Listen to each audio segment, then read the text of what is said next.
Privilégio a gente compartilhar a palavra essa noite, que o Senhor, que já ministrou o nosso coração até agora, complete, trazendo a verdade da palavra dele sobre cada um de nós. Nós vivemos um tempo de dores, meus irmãos. As pessoas, elas sentem dores e os analgésicos no Brasil, eles são usados indiscriminadamente. As pessoas, elas usam o paliativo, elas procuram algo que entorpeça a dor o tempo todo. O grande problema, gente, é que a maior parte da dor que nós sentimos, remédio não dá conta. Por que que as pessoas hoje, elas têm tanta dor nas costas? Não é só a cervical, não é só a lombar, não, é o peso da vida que essas pessoas não conseguem colocar diante do Senhor. Elas vão carregando consigo as decepções, as tristezas, as desilusões, as frustrações, e vão trazendo consigo e vão encurvando. Por que que as pessoas hoje têm tanta dor de cabeça? É esse pensamento acelerado que não para um segundo sequer, é essa ansiedade, essa preocupação com o dia de amanhã, de não saber o que vai acontecer. Tudo isso as pessoas estão o tempo todo tomando algum tipo de analgésico. Por que tanta dor no estômago? O estresse, pessoal.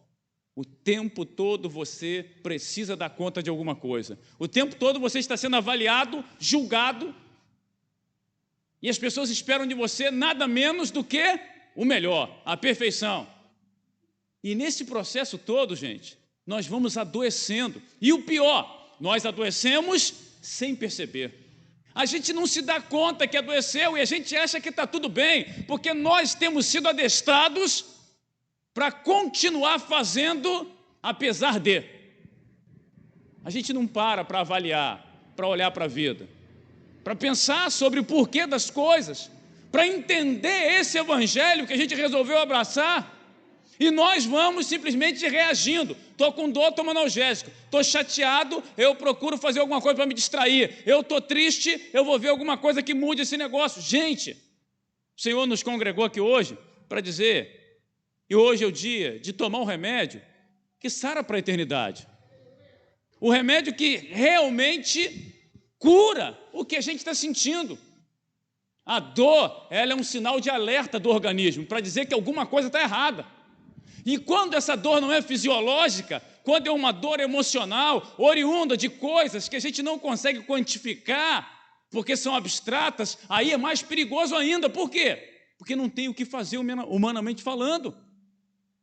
Mas eu quero dividir uma palavra contigo hoje que eu tenho certeza que essa palavra, ungida pelo Espírito Santo, será saúde para os teus ossos e cura para a tua alma, em nome de Jesus. Nós estamos aí vivendo 21 dias mergulhados no amor de Jesus Cristo, lá no Evangelho de João. E hoje, capítulo 1.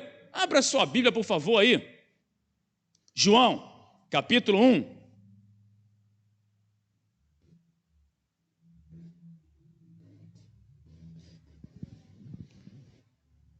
Verso 45.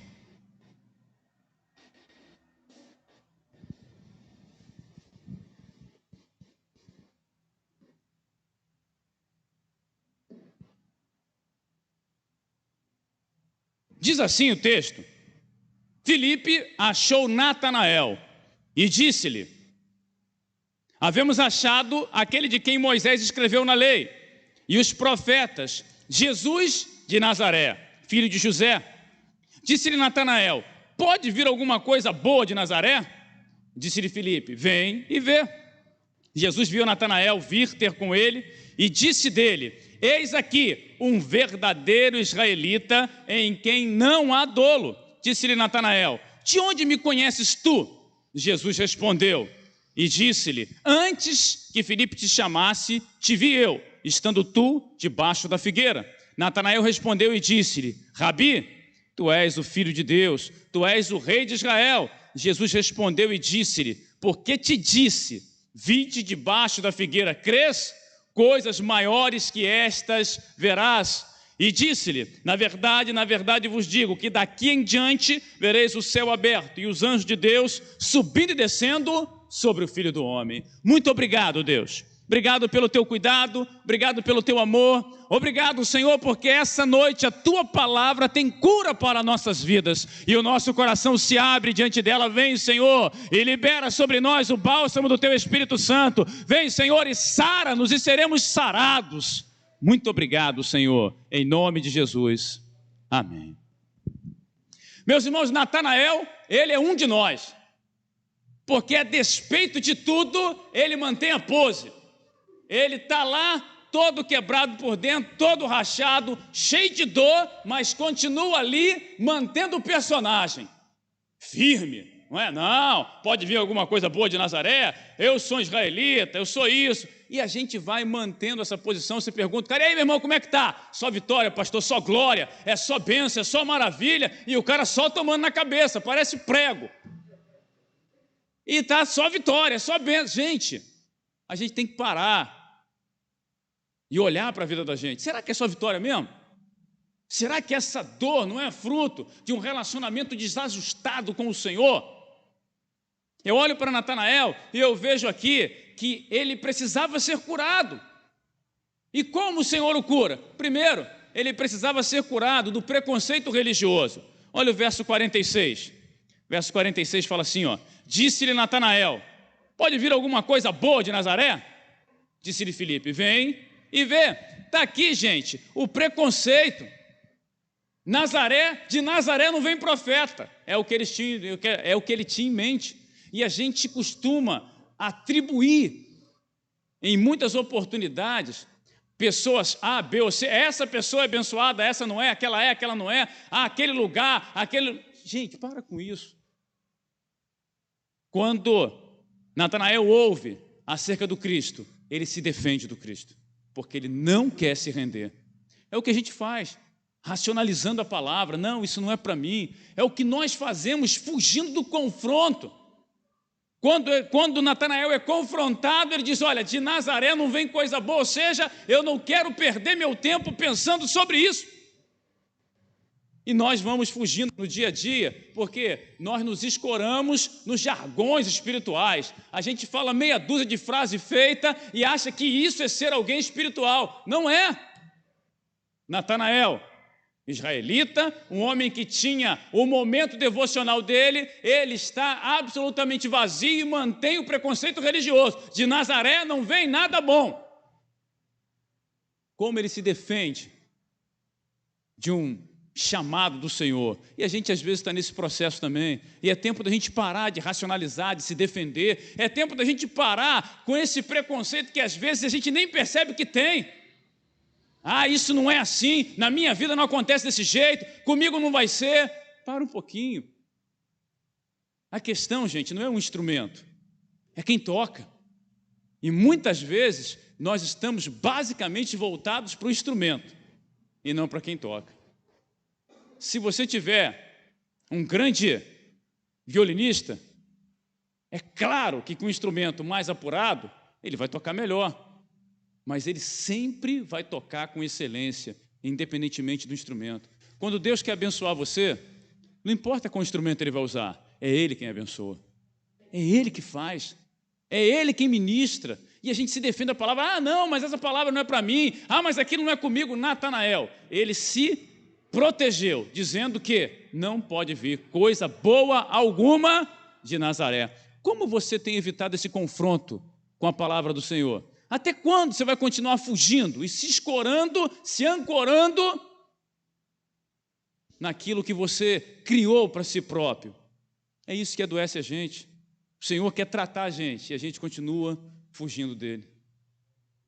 O texto, no verso 47, ele fala assim, ó: Jesus viu Natanael vir ter com ele e disse-lhe, eis aqui um verdadeiro israelita em quem não há dolo. Disse Natanael, de onde me conheces tu? Jesus respondeu e disse-lhe, antes que Filipe te chamasse, te vi eu estando tu debaixo da figueira. Gente, a gente adoece por conta da nossa satisfação superficial. Nós adoramos a religião por isso. Natanael, ele escuta Jesus falar acerca dele, olha, eis aqui o israelita em quem não há dolo. E o que ele faz? Está falando comigo, é comigo mesmo, porque eu sou bom, eu sou maravilhoso, eu faço, eu cumpro minhas obrigações religiosas. Tem mais é que reconhecer quem eu sou. A satisfação dele não está em orar a Deus, está em ser reconhecido como quem ora a Deus. Você está entendendo? O problema não é Deus ouvir, são os outros virem. É o que os outros vão pensar e não o que Deus conhece dele. Para Natanael era suficiente ser visto e ser rotulado como israelita de verdade. E essa satisfação superficial é o que tem matado muita gente, tem adoecido muita gente. A gente se satisfaz numa espiritualidade rasa, que basicamente satisfaz o homem e não ao Senhor. Natanael, ele tem lá os ritos dele e ele continua fugindo do Cristo. Ou seja, ele é um homem que ora para que o Cristo venha, e quando o Cristo vem, ele diz que não acredita. Você está entendendo isso? Quantas vezes você tem pedido solução a Deus?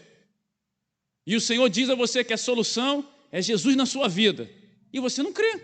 E à medida que você desacredita, como você vai ser abençoado? E a gente continua se satisfazendo. Ah, mas está bom, minha vida está legal, pastor, eu não posso reclamar da minha vida não, mas o está bom, o está legal, é aquilo que impede a excelência que Deus preparou, a fim de que você viva. Esse está bom faz com que você tenha uma família mais ou menos, mas Deus quer te dar uma família excelente. Esse está bom faz com que você tenha uma espiritualidade meia boca, mas o Senhor quer fazer de você um avivalista. Deus tem mais para a sua vida. Para de se contentar com pouco. Sabe quando você vai? Você está lá e vai limpar sua caixa d'água. Você abre a bica, a água está clarinha, está tudo direitinho. Você abre a caixa d'água, está tudo bonitinho. Você começa a agitar a água que está dentro da caixa, o que acontece? A água está suja, a sujeira sobe. Porque a tendência da sujeira é ir para o fundo. O pecado, ele se agarra a gente lá no fundo. Por cima, superficialmente, você continua vindo à igreja, você continua tendo uma vida mais ou menos reta, mas o pecado está lá no fundo da caixa d'água. E hoje, o Senhor Jesus está agitando lá no fundo, para que venha à tona e a gente se arrependa.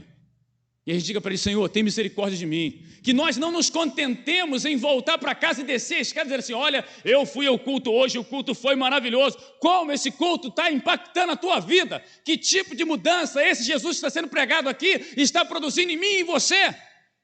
Porque não adianta, gente, essa satisfação numa espiritualidade que aponta para nós mesmos. Se não há mudança de vida, se não há uma entrega a Jesus, a gente está numa espiritualidade rasa, que não muda, que não transforma e faz com que o sofrimento continue lá.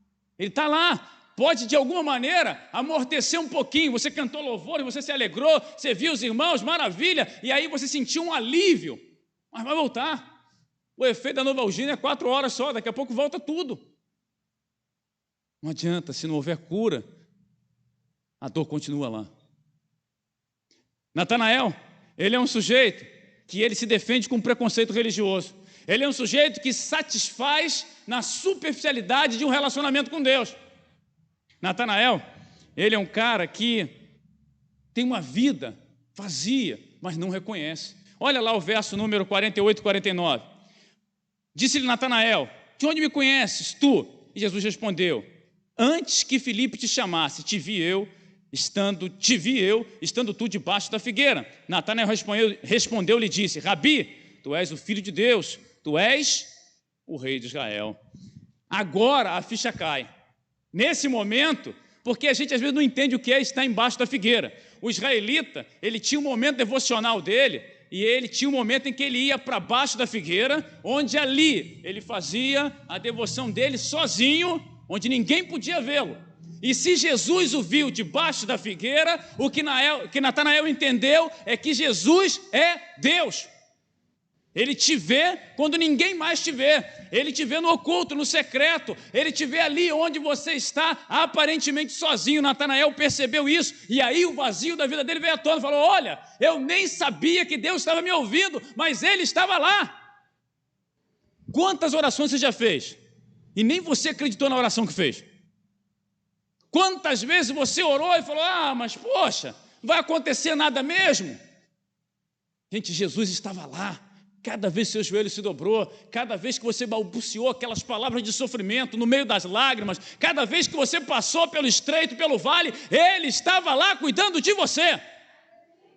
Como Ele estava com Natanael, como Ele está aqui essa noite ministrando ao teu coração, sabe, fazendo valer a pena, tirando esse vazio de dentro de você, porque às vezes eu gosto muito da analogia com um saco de batata frita. Você vai no mercado, não é? Você compra aquele saco de batata frita, como é que vem o saco de batata frita? Todo inchado. Você fala, opa, me dei bem. Quando você abre, cadê a batata frita? Cadê? Foi embora, não tem, só tem vento.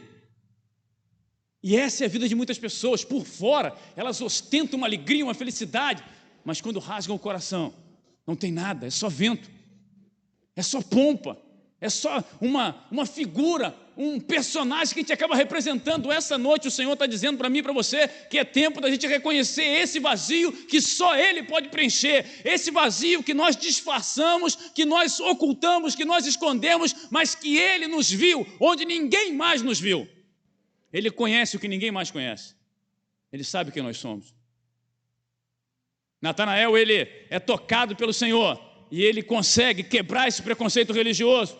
Ele diante do Senhor, então, ele não quer mais satisfação superficial. Ele fala, não quero mais isso para mim, porque agora eu sei que Jesus é o Cristo, Ele é a cura para o meu vazio. E aí, quando chega no verso número 51, fala assim, 50 e 51, Jesus respondeu e disse-lhe, por que te disse, viste debaixo da figueira, crês? Coisas maiores do que estas verás. E disse-lhe, na verdade vos digo, que daqui em diante vereis o céu aberto e os anjos de Deus subindo e descendo sobre o Filho do Homem. Gente, o encontro de Natanael com Jesus é maravilhoso, mas Jesus fala, eu tenho mais para você. Eu tenho para você coisas que você nem imagina que você vai viver. Eu tenho para você céus abertos, e daqui para frente você verá coisas extraordinárias na sua vida e por onde você passar. E isso é tremendo, porque esse sujeito está sendo curado, e a cura dele é uma cura que não proporciona a ele voltar para a velha vida, mas pelo contrário, coisas novas, extraordinárias estão reservadas a ele pela fé. Havia mais, os céus estavam abertos, os anjos subindo e descendo sobre o Filho de Deus, o Filho do Homem, aquele que vem cumprir a Escritura. As promessas se cumpriam no Cristo, e aqui esse homem é curado da sua dor existencial, esse homem é renovado, é transformado, esse homem sai de um lugar de preconceito religioso, sai de uma superficialidade na qual ele se satisfaz consigo próprio, e agora ele reconhece Jesus como Cristo, ele muda de vida, e o Senhor tem um plano de vida para frente. O Senhor olha para frente. Não importa quem foi Natanael, Deus tinha um plano para ele, dali em diante. A gente chega aqui e às vezes nós estamos tão voltados para o passado ou para o que está acontecendo agora, que a gente não se dá conta que o Senhor tratou a gente hoje, aliviou a nossa dor e disse, olha, daqui para frente vocês verão os céus abertos e os anjos de Deus subindo e descendo. Vocês verão coisas que vocês nunca imaginaram que veriam, porque eu tenho um futuro para vocês. Eu tenho uma obra para fazer na vida de vocês. Agora, é escolha, gente. Nós podemos voltar para casa e continuar a vida como sempre foi. Esquecer o que foi pregado, esquecer o que Deus falou com a gente e voltar para a velha vida. Ou nós podemos nos posicionar e dizer, Senhor, eu quero mudar de vida. Eu quero ser curado. E para que eu seja curado, eu quero reconhecer como Natanael reconheceu